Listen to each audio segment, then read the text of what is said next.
سلام دوستان، وقتتون بخیر باشه. به کانال هشدار پام خوش اومدین. امروز میخوام یکی از کاربردی ترین و بهترین استراتژیایی که خیلی از تریدرهای بزرگ دنیا، خیلی از افرادی که وین ریت خیلی بالایی دارن از این استراتژی استفاده میکنن و سودهای خیلی بزرگی رو از بازار میگیرن. ازتون خواهش میکنم که برای دقایقی هم که شده تمام استراتژی ها، تمام سبک هایی که بلد هستین رو برای چند دقیقه کنار بذارید و به این استراتژی تا آخر گوش بدید تا بتونید معاملات بسیار بسیار خوب و با وین ریت بالایی رو داشته باشید. معمولا سبک های RSI برای سوینگ معامله کردن هستش، ولی از این استراتژی توی اسکلپ هم توصیه میشه. جلوتر براتون انقدر مثال میزنم تا کامل بتونید این سبک رو یاد بگیرید.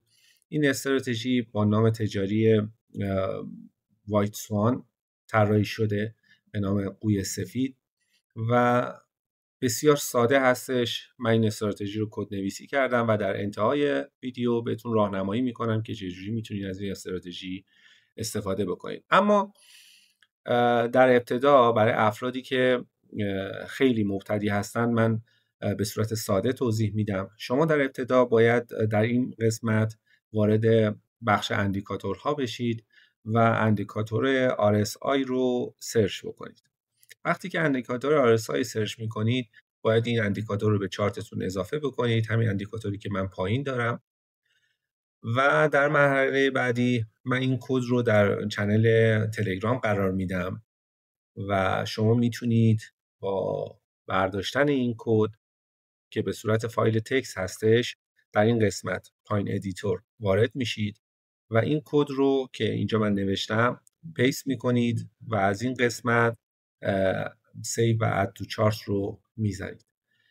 توی این کدی که نوشتم براتون آلرت هم گذاشتم، یعنی شما میتونید توی اکثر ارزهای بازار کریپتوکارنسی آلرت بذارید توی تایم فریم های مختلف. پیشنهاد من این هستش که در تایم فریم های بالاتر ازش استفاده بکنید، 1 ساعت، 4 ساعت، 9 ساعته، روزانه، چون بهتر جواب میده. و بهتون کامل در انتهای ویدیو میگم که در چه معاملاتی وارد بشید و چه معاملاتی رو سعی کنید ورود نکنید. بعد از اینکه این کد رو وارد کردید و پیست کردید، شما با یه همچین صفحه‌ای مواجه میشید که سیگنال های مختلف رو در تایم های مختلف شما ارائه میده. حالا من شروع میکنم براتون مثال زدن در تایم های پایین تر. از تایم 1 ساعته شروع میکنم. ببینید ارز لایت کوین LTC ما معاملات رفت و برگشتی داشتیم. من اینجا سعی میکنم یه جایی ریپلای براتون بزنم که شما ببینید در چه نقطه‌ای سیگنال براتون ارسال شده و باید وارد معامله بشید یا وارد معامله نشید. ببینید اینجا بهترین زمان ورود برای معامله به این صورته که چون ما با سقف و کف RSI کار داریم، استراتژی به این صورته که وقتی که RSI در محدوده اشباع خرید خودش وجود داره و شروع میکنه کراس کردن مووینگ 14، این خط زرد ما بهش میگیم مووینگ 14 که در همه RSI به صورت دیفالت وجود داره. وقتی که کراس میکنه RSI 14 رو به سمت پایین و یه همچین قله‌ای رو براتون تشکیل میده، شما میتونید وارد معامله بشید. اینم یه نکته بگم در کنار این آموزش. خب خیلی ها هستن که مثلا با اوردر بلاک ها معامله میکنن یا تاییدیه های حجم میگیرن یا تاییدیه های کندلی میگیرن. اینا خیلی خوبه اگه بتونید به این استراتژی اضافه بکنید و به این صورت وارد معامله بشید. همونطور که میبینید من اینجا ریپلای کردم، اینجا سیگنال براتون صادر شد و باید صبور باشید. استاپ حتما داشته باشین تو معاملتون. سعی کنید استاپ رو بالاتر از نقطه سیگنال چند پیپ بالاتر قرار بدین و به این صورت شما میبینید تو تایم 1 ساعته در چند ساعت 11% به صورت اثبات ریزش رو داشتیم که شما میتونید از اهرم استفاده بکنید. پیشنهاد ما این هستش که از اهرم‌های پایین‌تر استفاده بکنید، مخصوصا اونایی که تازه دارن این استراتژی رو کار میکنن. حتما از اهرم‌های 3 یا 4 یا 5 نهایتاً استفاده بکنید. به هیچ عنوان پیشنهاد نمی‌کنم که از اهرم‌های بالا 20 و 30 و 50 استفاده بکنید. شاید در خیلی از مواقع به سود مستمر برسید، اما به هر حال بازار ارزهای دیجیتال بازاری هستش که ممکنه دستکاری‌های اتفاق بیفته و حالا استاپ شما تاچ بشه. پس سعی کنید که این ستاپ رو به صورت طولانی مدت و هرچند که وین ریتش خیلی بالا هستش به صورت دراز مدت وین ریتتون رو افزایش بدین، درصد برد معاملاتتون رو افزایش بدین و سودهای خوبی رو از بازار بگیرید. سعی کنید آربارهای 2 3 4 5 و 10 تارگت های اول، دوم، سوم، چهارم و پنجمتون باشه.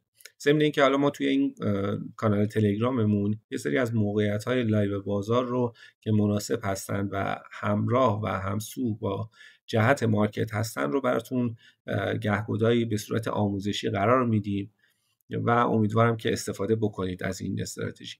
این LTC تو تایم فریم 1 ساعته بود. حالا ما میریم تایم فریم برای مثال 4 ساعته ارز HUSDT. من اینجا براتون دوباره ریپلای میزنم. ببینید اینجا چه اتفاقی افتاده، ما وارد معامله شدیم.